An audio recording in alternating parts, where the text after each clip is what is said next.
بارك الله لك وبارك عليكما وجمع بينكما في الخير الحمد لله وحده والصلاة والسلام على من لا نبي بعد أما بعد প্রশংসা আল্লাহর জন্য সকলে বলে আলহামদুলিল্লাহ আলহামদুলিল্লাহ দরুদ ও সালাম বর্ষিত রাসূলের প্রতি সবাই বলি সাল্লাল্লাহু আলাইহি ওয়াসাল্লাম। আমরা বিয়ের মতো গুরুত্বপূর্ণ একটা সুন্নাত অনুষ্ঠানে উপস্থিত হয়েছি। আমরা বিয়ে পড়ানোর আগে দুই চারটি কথা, আর আমরা যারা আছি কেউ আপোষে কথা না বলে একটু মনোযোগ দিয়ে শুনবো ইনশাআল্লাহ। প্রথমত হচ্ছে আমরা জানি যে আন-নিকাহু মিন সুন্নতি, বিয়ে হচ্ছে রাসূলুল্লাহ সাল্লাল্লাহু আলাইহি ওয়াসাল্লামের গুরুত্বপূর্ণ একটা সুন্নাত। আর আমরা এটাও জানি যে পৃথিবীর সবচেয়ে ভালো শ্রেষ্ঠ জায়গা হচ্ছে মসজিদ, আলহামদুলিল্লাহ। তো আমরা ভালো, আবার দিনটাও আজকে জুমাবার, এটা হচ্ছে মুসলমানদের জন্য সপ্তাহে ঈদের দিন, সুবহানাল্লাহ। তো আমরা একটা ভালো দিনে, আবার এই যে আমরা আসর থেকে মাগরিব, এই সময়টাও কিন্তু গুরুত্বপূর্ণ সময়, দোয়া বেশি কবুল হয়, সুবহানাল্লাহ। তার মানে বেশ কয়েকটি গুরুত্বপূর্ণ দিন সময়ে আমরা অবস্থান করছি, আলহামদুলিল্লাহ। তো আমরা প্রথমত বিয়ের যেটা সুন্নাহ, আমাদের দেশে তো যেটা করে মেয়ের কাছে কবুল কবুল, ছেলের কাছে কবুল, এটা রাষ্ট্রীয় আইন, ইসলামী আইন না। ইসলামী আইন কি? মেয়ের পিতার পক্ষ থেকে প্রস্তাব দিবে, ইজাব দিবে যে আমার মেয়ের নামে এটা এত টাকার মোহরের বিনিময়ে আপনার সাথে বিয়ে বন্ধনে আবদ্ধ হতে ইচ্ছুক। তো বর যদি রাজি হয় সে বলবে কবিল তো, ব্যাস এটাই হচ্ছে সুন্নাতি বিয়ে। তো আমরা এটাই করব। আগে আমরা খুতবা পড়ব, রাসূলের দিয়ে একটা হাদিস পড়ব, এরপর আমি যেটা বলবো আপনি আমার সাথে ওইভাবেই বলবেন। আপনার এখানে ঠিকানা তো সব লেখা আছে আমার সাথে, আর মোহরের তো 10,000 টাকা আমরা নগদ দিয়ে দিয়েছি। তাহলে আমরা শুরু করি ইনশাআল্লাহ। ইয়া আইয়ুহাল্লাযীনা আমানু তাকুল্লাহা হাক্কা তুকাতিহি ওয়া লা তামুতুন্না ইল্লা ওয়া আনতুম মুসলিমুন।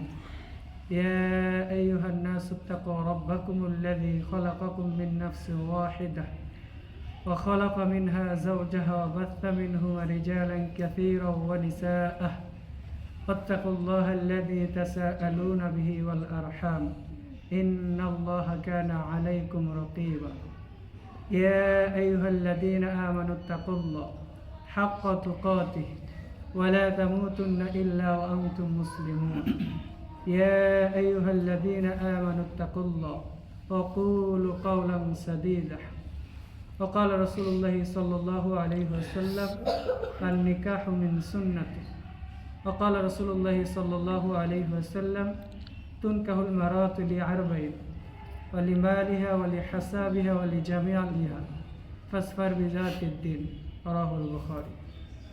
প্রশংসা আল্লাহর জন্য, আমরা আবারও শুকরিয়া আদায় করি, সকলে বলে আলহামদুলিল্লাহ আলহামদুলিল্লাহ।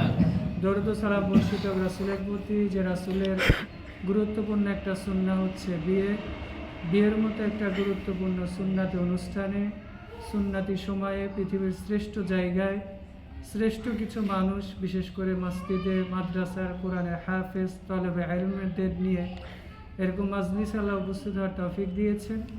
সে রাসূলের প্রতি দরুদ ও সালাম বর্ষিত সকলে বলি সাল্লাল্লাহু আলাইহি ওয়াসাল্লাম। আমরা সুন্নাতি পদ্ধতি মোতাবেক খুতবা এটা বলেছি। এখন আমি যেইভাবে বলবো আপনি আমার সাথে এটা বলেন। বলেন আপনার কি মেয়ে যেটা এটাই বড়? হাফসা জাহান না? আচ্ছা, বলেন যে আমি আবু হানিফ, আমার বড় মেয়ে হাফসা জাহান, গ্রাম ছোট গুয়াখাড়া, থানা চাটমোহর, জেলা পাবনা, এর অধিবাসী। 10,000 টাকা মোহর, নগদে 12,500 টাকার বিনিময়ে মোহাম্মদ নাইম ইসলাম, পিতা মোহাম্মদ মামুনুর রশিদ, গ্রাম মহিলা হাটপাড়া, থানা চাটমোহর, জেলা পাবনা।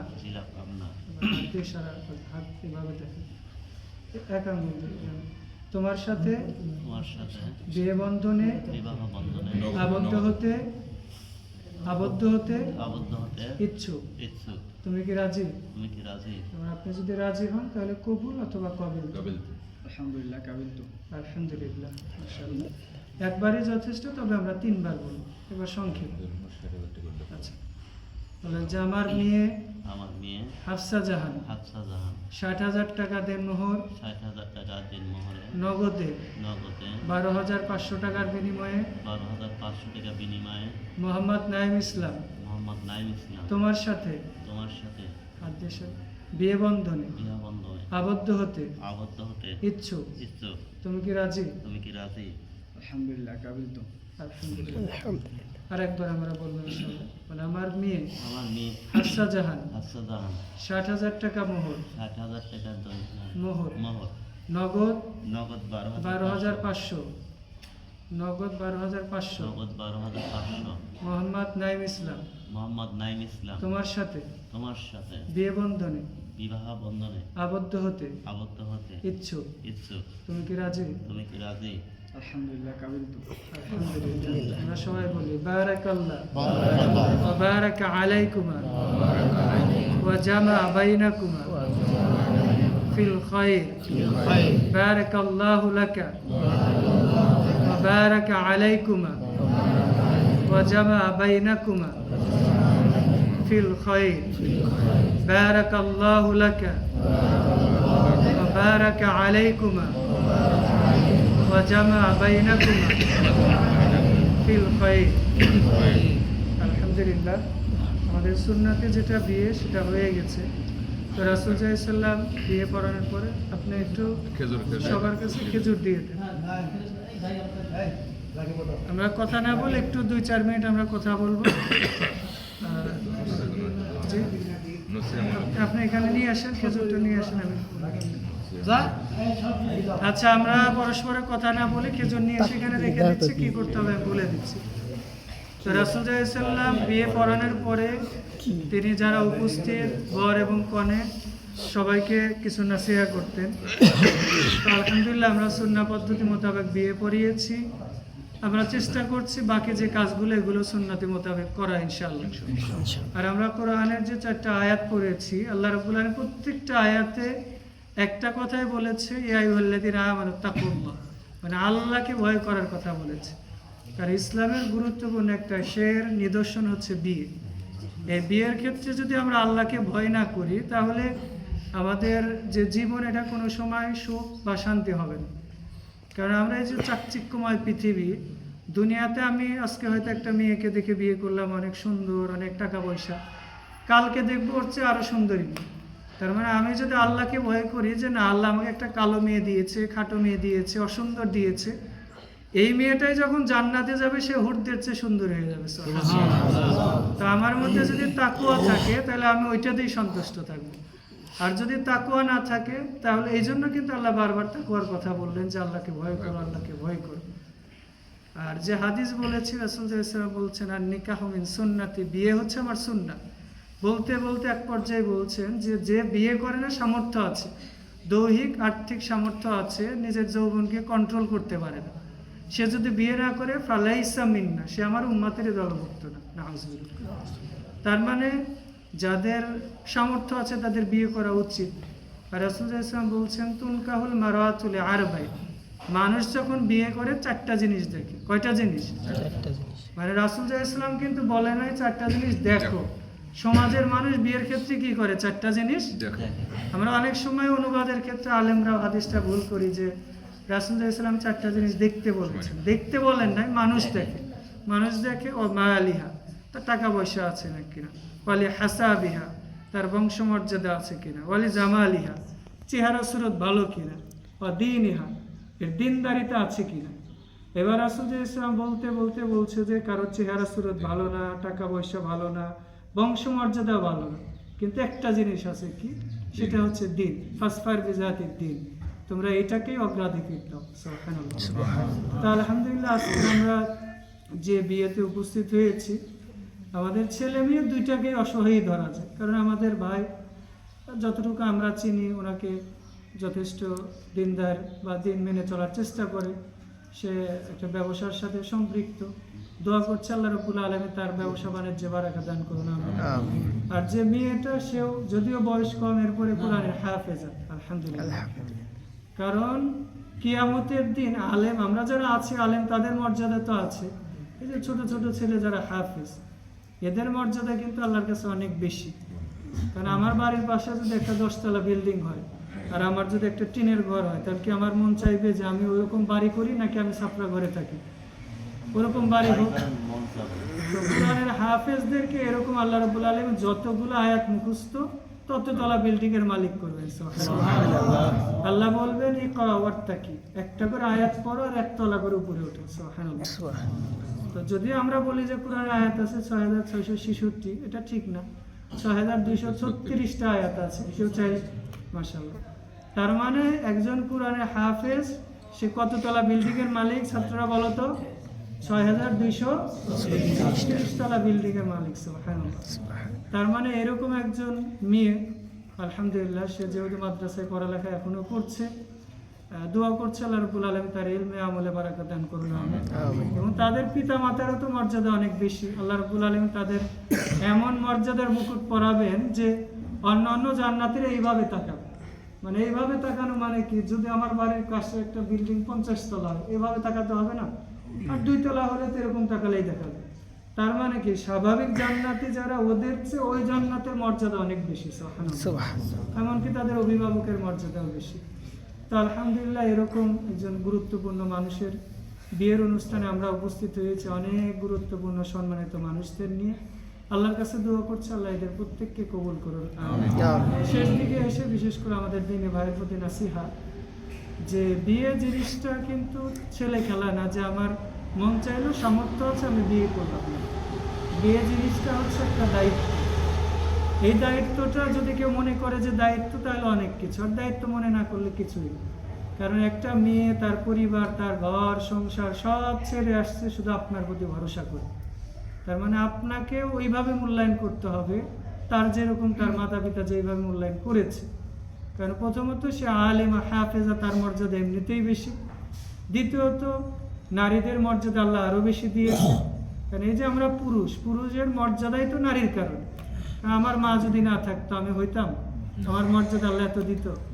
তার মানে ওই নারী জাতির মাধ্যমেই আমরা এসেছি। এই জন্য চেষ্টা করবেন আপনার সামর্থ্য অনুযায়ী তার হক আদায় করা। সে একটা পরিবেশ থেকে নতুন পরিবেশে আসবে, বুঝতে, আপনাদের সাথে পরিবেশের সাথে মানিয়ে নিতে অনেক সময় লাগবে, সেটা আপনাকে বুঝিয়ে দিতে হবে। আর বিশেষ করে যে মেয়েটা আছে, তার অভিভাবক যেহেতু উপস্থিত আছে, আপনাদেরকে বলে দিচ্ছি যে আপনার মেয়েকে এইভাবে বলে দিবেন যে এই যে একটু আগে 5 মিনিট আগে কবুল বলার আগে কিন্তু ওর জান্নাত জাহান্নাম আপনি ছিলেন, কিন্তু এখন কিন্তু ওর জান্নাত জাহান্নাম আপনি না, তার হাতে।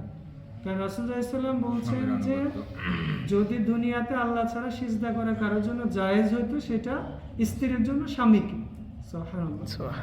তার মানে এখন একই সাথে ধরেন এখানে বসে আছে আপনার মেয়ে, নাইম ভাই একটা কথা বললো, আপনি একটা বললেন, তার মানে ও আপনার কথা শুনতে বাধ্য না, ওর স্বামীর কথা শুনতে বাধ্য। তো সেক্ষেত্রে তাকেও, যেহেতু ছোট মানুষ, নতুন সংসার, তাকে বুঝিয়ে দিতে হবে যে ঘর সংসার কিভাবে সাজিয়ে নিতে হবে, স্বামী আত্মীয় স্বজন কীভাবে মিশতে হবে। আর আপনারা অভিভাবক যারা আছেন তাদের প্রতি আমার নাসিহা, যারা উপস্থিত আছেন, মানে এখন আমরা যে আধুনিক যুগে আসছি, আমরা যতটা শিক্ষিত হচ্ছি ততটা আমাদের পরিবার, সোসাইটি, সমাজ ভেঙে যাচ্ছে। এর কারণ কি, মেয়েরা দেখে আমি স্বাবলম্বী হয়ে গেছি, আর মায়েরা দেখে যে আমার মেয়ে এত পড়ালেখা করেছে আর আমার ছেলের কাজ করে খাবে, যাই তো সংসার করতে হবে। এর কারণে কি হয়, সংসারগুলো ভেঙে যাচ্ছে। এই জন্য রাসূলুল্লাহ সাল্লাল্লাহু আলাইহি ওয়াসাল্লাম কিন্তু বলেছেন বিয়ের ক্ষেত্রে মেয়ে দেখো, মেয়ের মা দেখো, নানি দেখো, এদিকে দেখো, কারণ এই প্রভাব তার দিন হবে।